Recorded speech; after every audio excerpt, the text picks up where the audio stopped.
Hello internet world and welcome to a new video on the Geekanoids channel. In today's video I want to talk to you about these two devices, the Apple iPhone 6 and the LG G4. Now I have done videos on both of these devices quite a lot on the channel. The iPhone 6 has probably appeared in a lot more videos. I've had it a lot longer since it was first launched and it is in fact my daily smartphone. And the LG G4, I did an unboxing and first look, also a couple of 4K video tests, and I just recently published my full review. And I wanted to take this opportunity to really talk to you a bit more informally about both devices and how I feel about them in comparison to each other. Now, it would be unfair for me not to divulge I do love Apple products. Of course, I've got the iPhone 6 in gold. This is a 64GB model. I've used iPhone since the very first generation iPhone. I also live within an Apple ecosystem, so I use an iPad Air for media and entertainment. I also use a MacBook Pro for my business work and the occasional piece of video editing and a lot of day-to-day tasks. And I also run a Mac Pro desktop, and I use that for video editing and editing the videos that I publish to the Geekanoids channel. So I use a lot of Apple products and I absolutely love the iPhone 6. The LG G4, well, I have experienced a lot of Google Android smartphones over my years of publishing videos on the Geekanoids channel, and I like a lot of them. I've used some on occasion for quite a prolonged period of time. I did give up my iPhone at one stage for a Google Android smartphone, and I really loved the previous generation to this, the LG G3. It was a fantastic smartphone and probably one of the more polished devices that I've used over my 9 years of producing videos. Now, when the LG G4 came out, the specifications and the promise of that all leather back, which looks absolutely fantastic, really caught my attention. And I was really privileged to be given the opportunity of trying this by LG. So first of all, I want to just talk to you a little bit about how these feel in the hand. And now I primarily obviously hold my smartphone in my right hand, and the iPhone 6 that I've got here has got a glass screen protector and a gold front. Normally it would have a white bezel around the screen, which some people find distracting. I prefer the white bezel to the black. And I also prefer lighter colours. Before the gold was available, I would have gone for a silver version. I never really liked the black version of iPhones. And without a case on it, it feels very well made. Superb quality of materials, nice sort of rounded edges, and a very sort of awesome build quality. You know, just Apple do hardware right, let's put it that way. They always pay a lot of attention to details, how a product looks from all different angles, and this just feels luxurious, it really does. If I was looking for something negative, in fact two things very slightly negative about the iPhone 6 and the iPhone 6 Plus as well, is it's quite slippery. I'm not going to drop it on purpose, but without a case on, this back, and because of the thinness of the device, it just is slippery. And I always recommend that people pick up a case when they're buying an Apple product, purely because it protects it, but also, especially with the smartphones, it does add a certain amount of grip. And the second thing that I'm not that keen on, and people have mentioned this, but many smartphones have protruding cameras now, is I do think Apple could have given us a slightly thicker smartphone and got rid of the protruding camera or the camera lens on the back. That is just me being very, very picky, but for the most part, just superb build quality. And then if you compare this to the LG G4, LG have done something really great with this device, certainly in comparison to the LG G3. They've given it a very slight curve to it, including the screen, and it's a very minimal curve across the front, and it just makes it look very interesting and a very sort of up-to-date product. And along the back we've also got this nice curved design, and it really fits in the hand extremely nicely, very, very nicely indeed. A gorgeous screen, but we'll come on to talking about the screen in a short while. But comfort factor, there's no sharp edges, it's nice and comfortable to hold. It's a lot larger than the iPhone 6, but the quality of materials is very good indeed. Now the leather backs aren't available yet, but these back covers or the back plates are removable, so you have got access to that removable battery. But even though it's a sort of a thin back that comes off of the device, once it's in place, it still feels like a very solid and very premium product. Very comfortable to hold. We've got a slight, tiny little sort of protruding area here with the camera again, but nothing that you're really going to catch anything on. And with both devices, I would probably put them in cases anyway. But the quality of materials, yes, it is primarily plastic on the LG G4, but good grade of plastic, so it feels very good indeed. Now, I'll talk to you a little bit about the actual screens. Now, they're both very high resolution. I'm not going to quote any specifications here. If you want to check out the specifications, then head on over to either the Apple website or the LG website, and you can find out all the details you need about the battery, the screen resolution, memory, processor speeds, etc.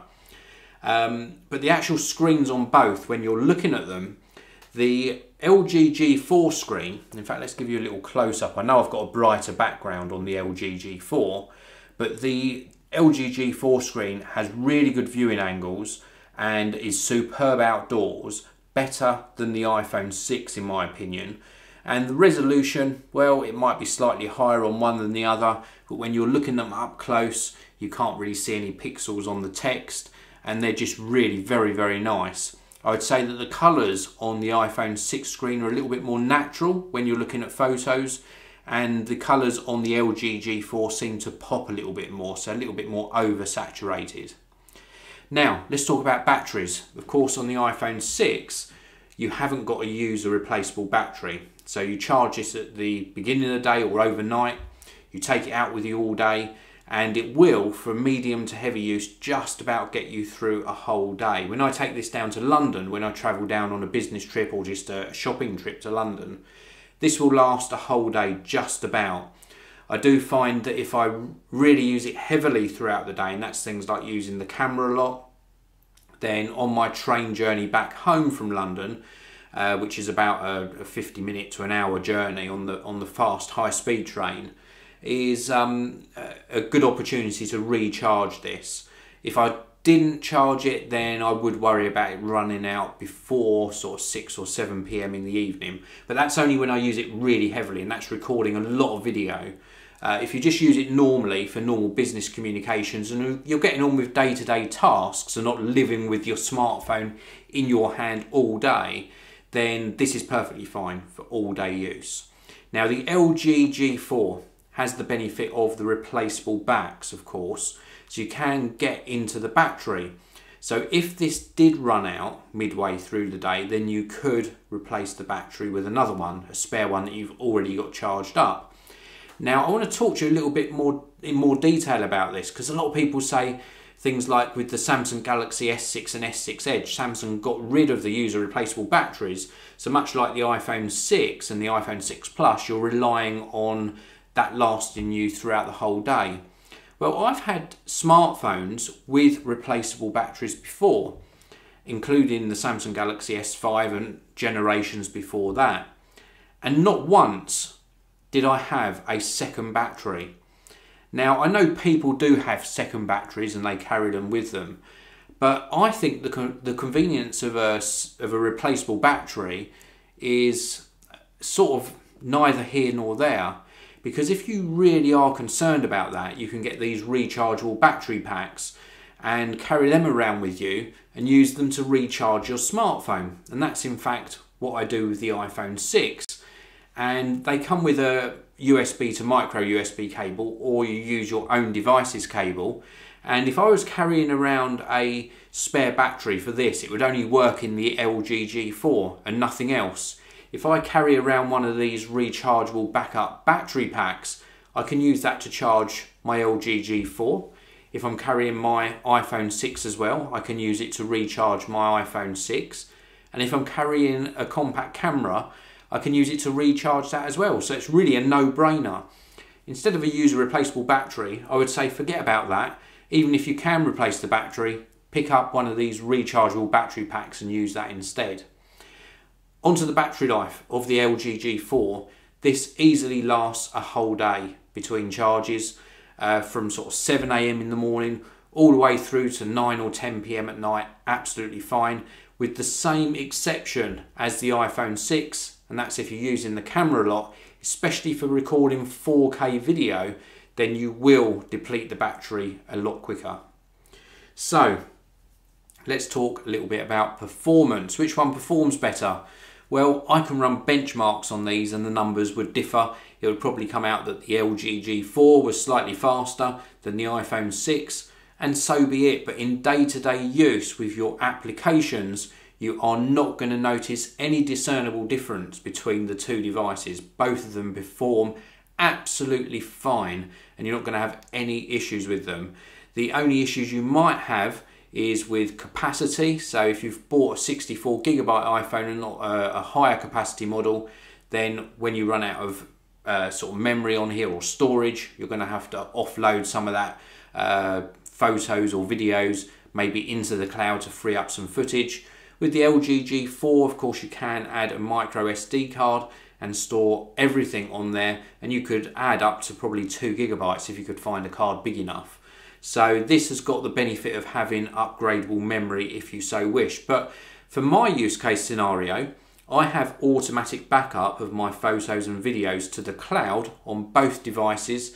So if I ever did run out of room on either, I can just delete those photos and videos off the device itself and know that I've still got them somewhere in the cloud. Now, let's talk about the cameras. So the cameras on these, 8 megapixels, and I think, if memory serves me right, this is 16 megapixels. This records 1080p video, this records up to 4K video. And before getting the LG G4, I would have said that the iPhone 6 is the better camera for photos every single time. Produces much better clarity, truer colours, a really nice tonal quality to the photos, and it just performs absolutely superbly. This is the most popular camera phone in the world. Well, the LG G4 does produce more details because of the higher resolution.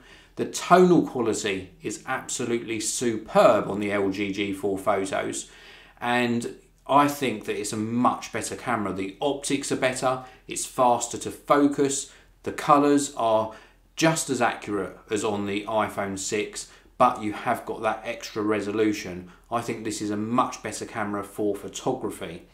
With regards to sort of add-ons, if you're going to add on lenses, then this is much easier to handle. There's more accessories for this.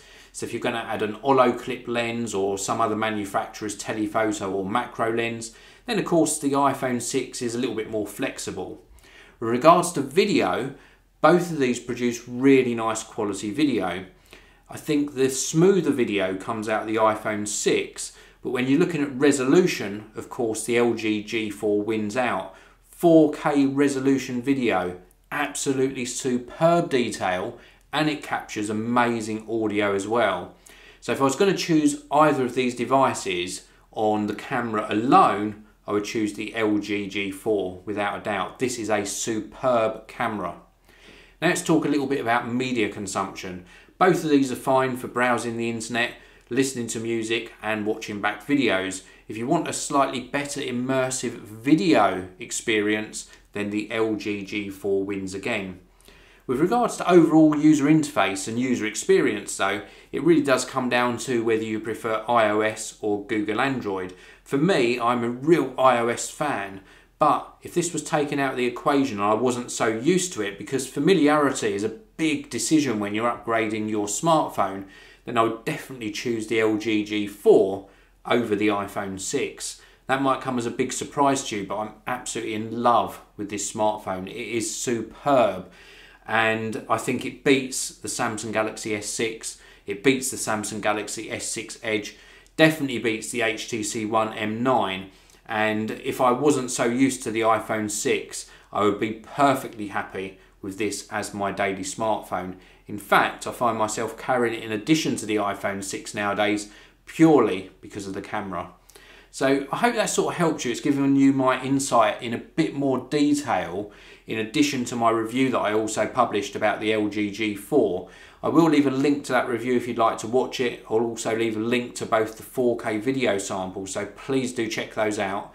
But let me know what you think in the comment section below. I'd be really interested to hear if you've picked up an LG G4 or one of the new flagship smartphones from another manufacturer this year, or if indeed you're waiting for the iPhone 6s. Thanks very much for watching. I'll see you all again in the next video.